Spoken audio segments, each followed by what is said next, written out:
ہونے کی رات ہے. اس رات رزق میں برکت کے لیے جو دعا مانگی جائے قبول ہوتی ہے.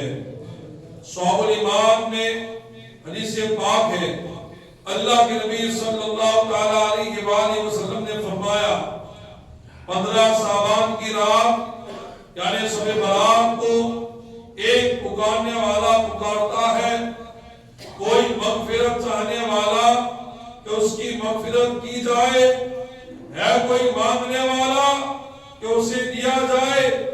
پس بدکار عورت مشرک کے علاوہ جو بندہ بھی حاجت طلب کرتا ہے اس کی حاجت پوری کر دی جاتی ہے، اس کی حاجت پوری کر دی جاتی ہے.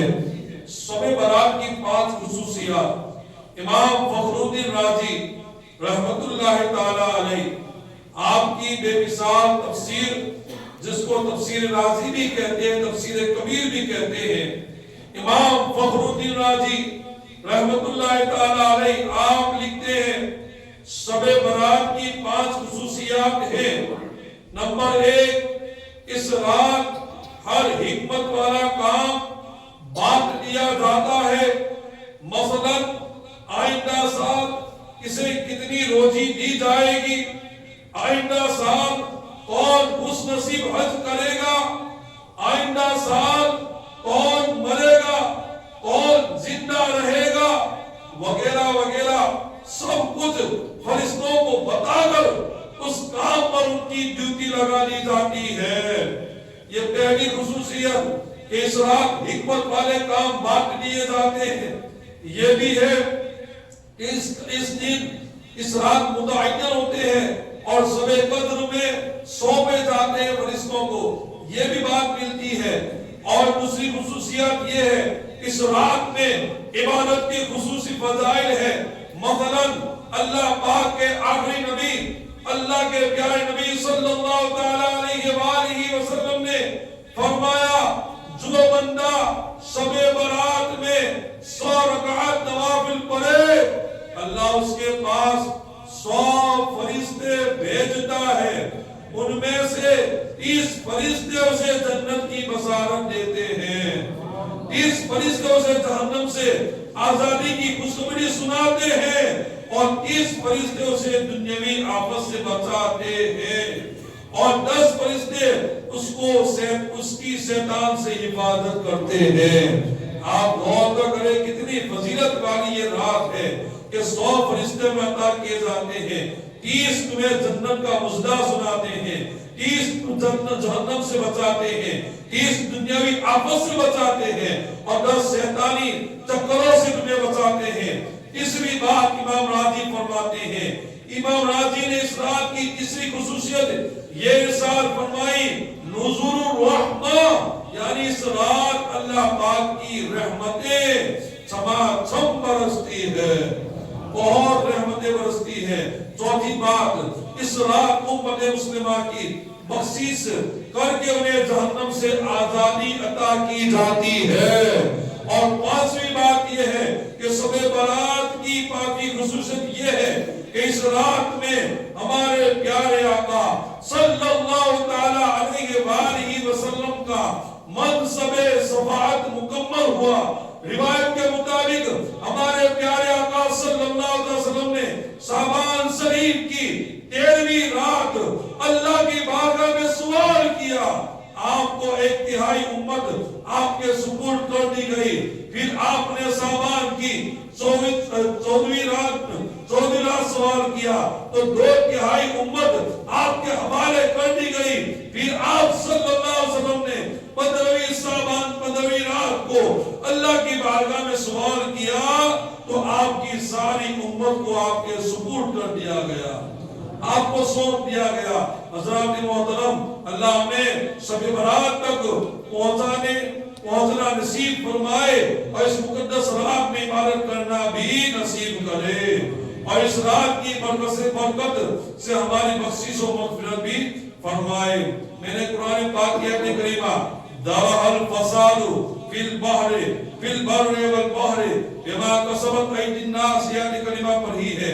فساد کا معنی ہے خروج الشیء عن الاعتدال یعنی چیز کا اپنی معتدل حالت سے نکل جانا. دوسرے لفظوں میں یوں کہہ لیجئے فساد عدم توازن کا نام ہے. سادہ مثال سے یوں سمجھ لیجئے گاڑی مثلاً کار 4 پہیوں پر چلتی ہے. اگر ایک پہیا بھی پنچر ہو جائے تو اچھی خاصی درست چلتی ہوئی گاڑی اسکولے لینے لگتی ہے. یعنی اب اس کا توازن بگڑ گیا, اس کا بیلنس بگڑ گیا. اسی طرح کوئی بھی نظام, کوئی بھی سسٹم جب اپنی فطرت اور معتدل حالت سے نکلتا ہے تو اس کا توازن خراب ہو جاتا ہے, اس کا توازن بدل جاتا ہے. اسی حالت کو فساد کہتے ہیں. یعنی بیلنس برقرار نہیں رہتا ہے, بیلنس آگے پیچھے ہو جاتا ہے. جب ایک پہیا پنچر ہو جائے یا پھٹ جائے یا نکل جائے تو گاڑی کا توازن, گاڑی کا بیلنس ایک طرح کا نہیں رہتا ہے. 4 کھمبے ہو, ایک کھمبا ٹوٹ جائے تو گھر کا بیلنس صحیح نہیں رہتا ہے. اسی طریقے سے اگر اسی کو فساد کہتے ہیں. اب آگے سنو, یہ بڑی پیاری بات ہے کہ زمانے میں یہ جو حالات کا تغیر نظر آتا ہے, ایسے حالات کیوں ہیں, ایسے معاملات کیوں ہیں اور کس وجہ سے یہ سارے معاملات پیدا ہوتے ہیں. ذرا باریکی سے بات کو سننا پڑے گا. بارش اپنے وقت پر ہو تو جتنی ضرورت ہے اتنی ہو تو یہ معتدل حالات ہے, یعنی اچھی حالات ہے. بارش اپنے وقت پر ہو اور معتدل ہو, برابر ہو, نہ کم ہو نہ زیادہ ہو تو یہ بہت اچھی بات ہے. بارش کے وقت ہو یعنی ٹھنڈی کے موسم میں بارش پڑے جس کو ہم کو موسم کہتے ہیں. کم موسم میں اگر بارش پڑے تو انسان نقصان نہ ہوتا ہے, گھاٹے میں ہوتا ہے. ضرورت سے زیادہ بارش ہو تو نقصان کا سبب بن جاتی ہے. سیلاب آتے ہیں, گھر تباہ ہو جاتے ہیں, فصلیں برباد ہو جاتی ہے, مہنگائی زور پکڑتی ہے. قوم میں اناج کی قلت میں مبتلا ہو جاتی ہے, غربت بڑھتی ہے, وسائل کی کمی واقع ہو جاتی ہے. اسی طرح جب سمندر اپنی فطری حالت پر بہتا رہے کچھ نقصان نہیں ہوتا ہے. یعنی سمندر اپنی مستی کے اندر اپنی فطرت کے مطابق بہتا رہے, چلتا رہے تو وہ کچھ نقصان نہیں دیتا ہے. مگر اس کی طغیانی آ جائے, یعنی اس کی جو موجیں ہیں وہ باہر آ جائے, سمندر بفر جائے تو طوفان برپا ہو جائے تو تباہی مچا ڈالتا ہے. کشتیاں, بحری جہاز ڈوب جاتے ہیں. پر آمدت ودر آمدت یعنی تجارتی سامان کی آمد و رفت متاثر ہو جاتی ہے, قوم تباہی کا شکار ہو جاتی ہے. اسی طرح دور حاضر میں فساد کی تازہ مثال کلائنٹ چینج ہے. موسم جو سال سے ایک بہاؤ میں چل رہے تھے, جو موسم سال سے ایک بہاؤ میں چل رہے تھے, اب کچھ سالوں سے ان میں بڑی تبدیلیاں آ گئی ہے. گرمی آتی ہے تو شدید گرمی پڑتی ہے, سردی آتی ہے تو شدید سردی پڑتی ہے. گرمی سردی کے مہینے میں کچھ تبدیل ہو گئے, سردی گرمی کا دورانیہ بھی بدل گیا. یعنی کبھی ٹھنڈی لگتی ہے, کبھی گرمی لگتی ہے, کبھی گرمی زیادہ ہو جاتی ہے, کبھی ٹھنڈی زیادہ ہو جاتی ہے. یہ موسم کا بدلنا, یہ موسم کا تغیر, یہ موسم کی تبدیلیاں حضرات محترم. اسی طرح روزی میں برکت بیت جانا, لاکھوں روپیہ کماتے ہیں, ہزاروں روپیہ کماتے ہیں, روزانہ کماتے ہیں, مگر برکت نہیں رہتی ہے. زلزلوں کی کثرت, ادھر کبھی بھوکمپ ہوا, ادھر کبھی بھوکمپ ہوا, ادھر کبھی بھوکمپ ہوا, ادھر کبھی بھوکمپ ہوا. آگ پھیلنے کے واقعات, مختلف وبائیں, امراض کی کثرت یعنی بیماریوں کی کثرت, ایسی بیماریاں جس کا نام کبھی ہم نے نہ سنا, ایسی بیماریاں آج جنم لے رہی ہے وغیرہ. یہ سب خشکی و سمندر میں پھیلنے والے فسادات ہے, یہ زمین میں پھیلنے والے فسادات ہے, یہ سمندروں میں پھیلنے والے فسادات ہے. گویا پورا دنیا اور اس کا نظام اپنی فطرت حال سے نکل کر غیر معتدل اور بے توازن ہو گیا ہے. گاڑی کا پہیا اگر 4 ہے تو سیدھی چلتی ہے, اگر گاڑی کا ایک پہیا نکل جائے تو توازن کھو دیتا ہے, بیلنس کھو دیتی ہے گاڑی. اسی اسی طریقے سے اگر دنیا کا نظام بھی صحیح طریقے سے چلتا ہے تو معاملات اچھے ہوتے ہیں، معاملات صحیح چلتے ہیں، مگر کسی دنیا کا نظام اگر بدل جائے، تبدیل ہو جائے اور بدل جائے تو دنیا کا نظام بھی درہم برہم ہو جاتا ہے، دنیا کا نظام بھی بدل جاتا ہے، دنیا کے اندر بھی تغیرات پیدا ہو جاتے ہیں، توازن ایک نہیں ہوتا ہے۔ ایسا کیوں ہوا؟ ایسا کس لیے ہوا کہ گرمی کے موسم میں کبھی سردی، کبھی سردی کے موسم میں کبھی گرمی، کبھی سردی کے موسم میں بارش؟ ایسا کیوں ہوا؟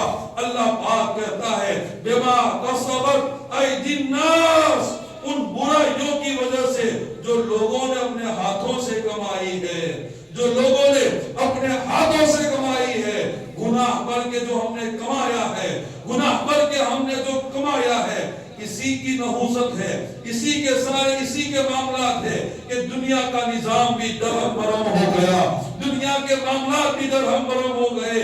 ایک وقت تھا موسم اپنے وقت پر آتا تھا جاتا تھا، ایک وقت تھا۔ آج کا حالات یہ ہے کہ موسم کا کچھ پتہ نہیں چلتا ہے، ابھی سردی کا موسم ہے مگر گرمی محسوس ہو رہی ہے۔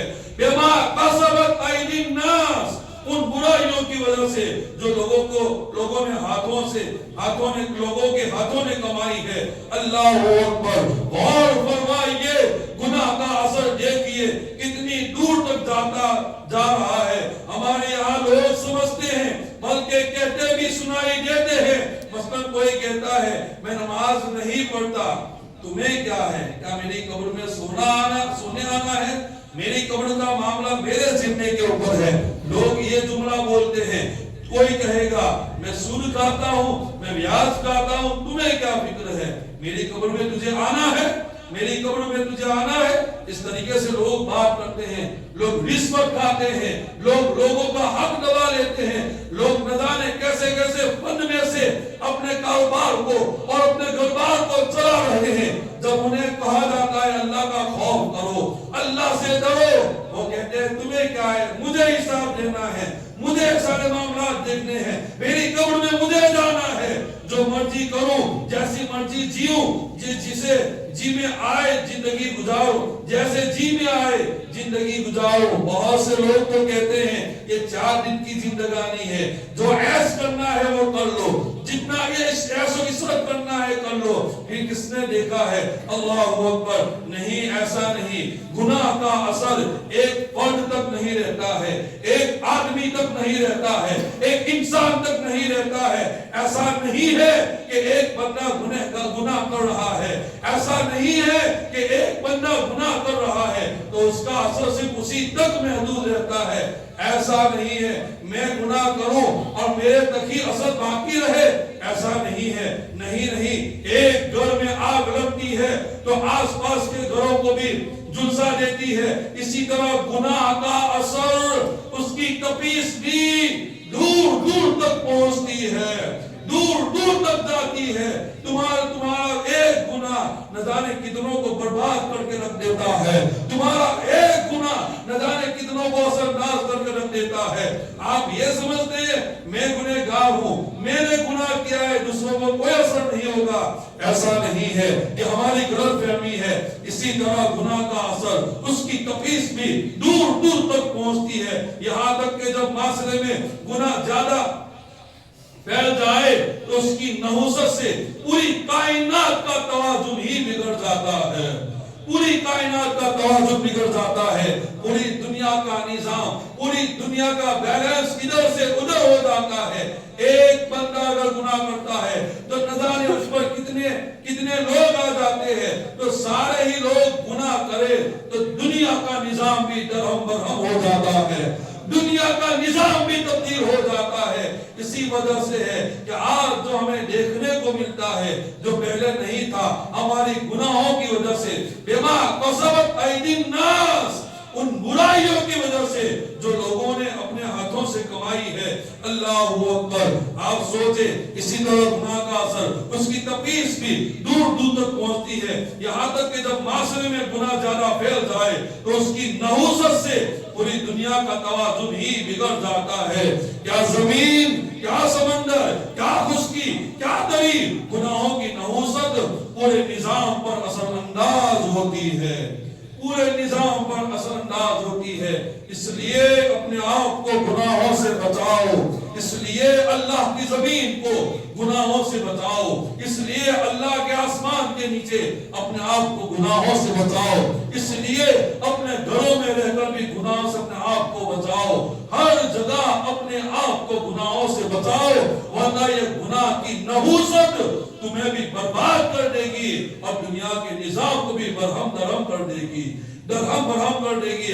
آؤ حدیث سنو، اللہ کے پیارے نبی صلی اللہ تعالی علیہ وآلہ وسلم فرماتے ہیں، ایک مرتبہ اللہ کے پیارے نبی صلی اللہ علیہ وسلم کی خدمت میں حاضر تھا، حضرت ابو قتادہ انصاری فرماتے ہیں، اتنے میں ایک جنازہ گزرا، بڑی پیاری بات ہے، اتنے میں ایک جنازہ گزرا، اللہ کے نبی صلی اللہ علیہ وسلم نے ارشاد فرمایا مستریح اور مستراح منہ، یہ عربی بات ہے، اس کا ترجمہ سنو، یا تو یہ راحت پا گیا یا اس سے راحت مل گئی۔ کیا کہا؟ یا تو یہ راحت پا گیا یا اس سے راحت مل گئی۔ صحابہ کرام نے عرض کیا یا رسول اللہ صلی اللہ علیہ وسلم مل مستریح والمستراح منہ، اس کا راحت پانا یا اس سے راحت پانے کا کیا مطلب ہے، اس کا کیا مطلب نکلتا ہے؟ اللہ کے نبی نے ارشاد فرمایا العبد المؤمن یستریح من النصب الدنیا، بندہ مومن جب انتقال کرتا ہے، ایمان والا جب انتقال کرتا ہے تو دنیا کی مشکلات سے آرام پا لیتا ہے، دنیا کی مشکلات سے، یعنی دنیا کی جو فتنے ہیں، دنیا کی جو معاملات ہیں، اس سے بندہ مومن آرام پا لیتا ہے۔ یہ موت جب ایک ایمان والے کو آتی ہے تو بندے مومن کو راحت مل جاتی ہے دنیا کی معاملات سے، دنیا کی مشکلات سے۔ اور جب گنہگار مرتا ہے تو کس کو راحت ملتی ہے؟ جب ایک فاسق، ایک فاجر، گنہگار انسان جب مرتا ہے تو کس کو راحت ملتی ہے؟ میرے نبی ارشاد فرماتے ہیں والعبد الفاجر یستریح من العباد والبلاد والشجر والدواب، جب مومن بندہ مرتا ہے تو اس کو دنیا کی مشکلات سے آرام مل جاتا ہے، اور جب ایک گنہگار بندہ، جب فاجر گنہگار بندہ مرتا ہے تو اس سے بندے کو اور ملک کو اور درخت کو اور جانور سب راحت پاتے ہیں، سب راحت پاتے ہیں، دونوں میں فرق ہے۔ اس کو سمجھیے، دنیا کے اندر اگر انسان گنہگار ہے تو اس کی گناہ کی وجہ سے بندے بھی پریشان ہے، ملک بھی پریشان ہے، درخت بھی پریشان ہے، جانور بھی پریشان ہے، سارے لوگ پریشان ہیں، اور جب وہ مرتا ہے تو انسانوں کو راحت مل جاتی ہے، اور جب بندہ مومن مرتا ہے تو اس کو دنیا کے تمام مشکلات سے اس کو راحت مل جاتی ہے۔ سوچو ایک گنہگار بندے کا اثر کتنا ہوتا ہے، ایک گنہگار انسان کا اثر بندوں پر بھی ہوتا ہے، درختوں کے اوپر بھی ہوتا ہے، جانور کے اوپر بھی ہوتا ہے، اور تم کہتے ہو، ہم کہتے ہیں میری قبر میں مجھے سونا ہے، تجھے کیا فکر ہے؟ ایک گنہگار بندے کا اتنا سارا وبال ہے۔ اللہ پاک ہمیں گناہوں سے بچنے کی توفیق عطا فرمائے۔ حضرت مجاہد رحمت اللہ تعالی علیہ فرماتے ہیں جب قحط کی شدت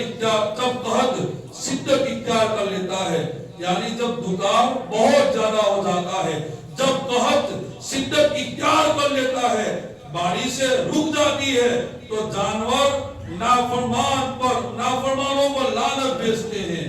جو اللہ کے نافرمان ہیں ان انسانوں کے اوپر جانور لعنت بھیجتے ہیں اور کہتے ہیں یہ قحط ساری انسان کے گناہوں کی وجہ سے ہے، انسان کے گناہوں کی وجہ سے ہے۔ ہم بھی کبھی کبھی